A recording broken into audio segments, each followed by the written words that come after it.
Сәлеметсіздер ме? Бүгін біз гүлдің қалай отырғызылатынын және де қандай топырақ, қандай заттар керектігін айтып бөлісетін болам. Қандай топырақ, не керектігін айтамын.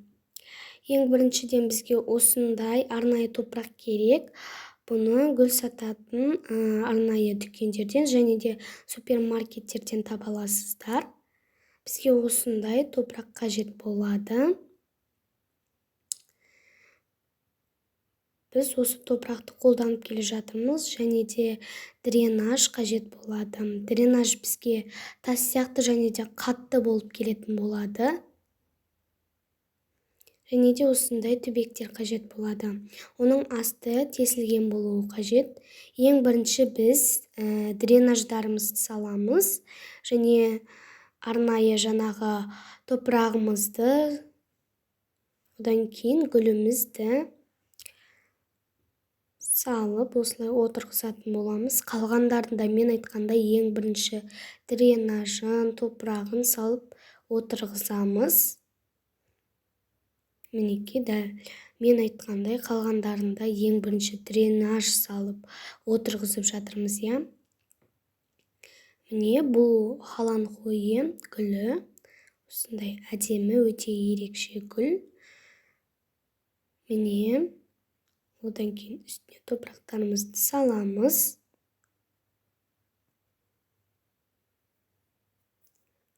Осылай саламыз, әдемілеп.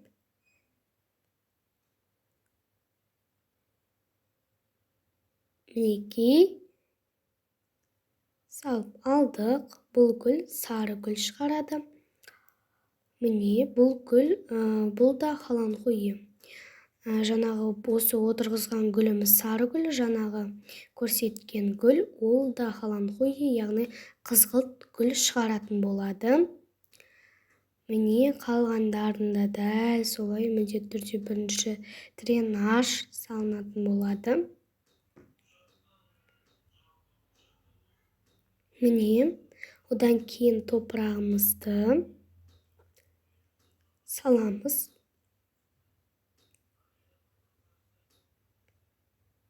Керемет. Бұл фикус гүлі өте қатал гүл болады. Күтімді талап ететін фикус гүлі. Бұған көп күтім қажет болады. Міне, топырағымызды саламыз осылай, әдемілеп, түзулеп. Қалғандарында солай. Халанхойе гүлін саламыз, осылай отырғызып, әдемілеп.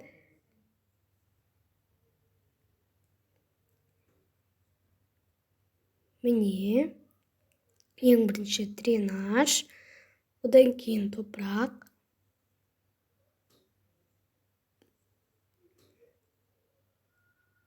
Одан кейін гүлімізді отырғызамыз, осылай әдемілеп.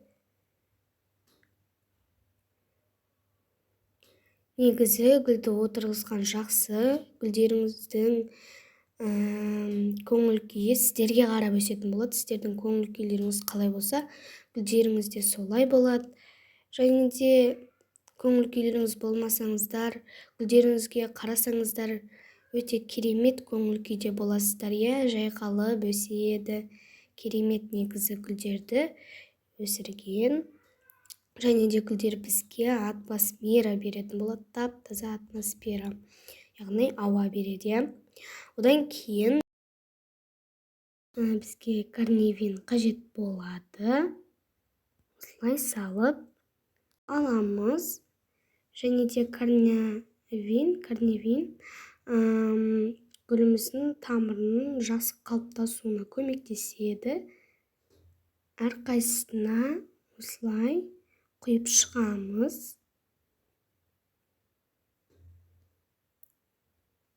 Мінекей дәл видеодағыдай.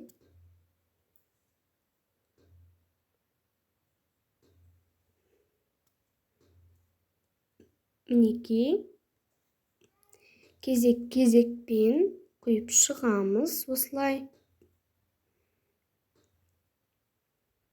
Міне, кейбіреулеріңіз корневинді гүлге сеуіп қояды екенсіздер. Ол негізі болмайды. Суға араластырып қойған жөн. Міне, барлығына құйып шықтық. Енді жапырақтарын тазартып аламыз осылай. Сепкішпен сеуіп аламыз. Міне, жапырақтарын тазартып осылай.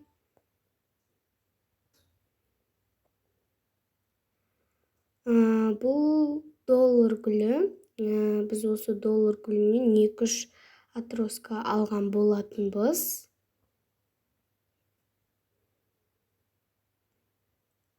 Міне, керемет.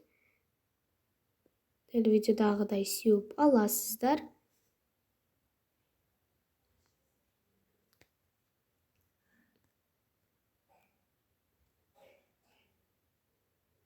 Міне,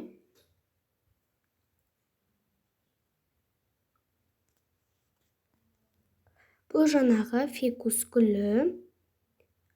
Бұл гүлге де сеуіп аламыз.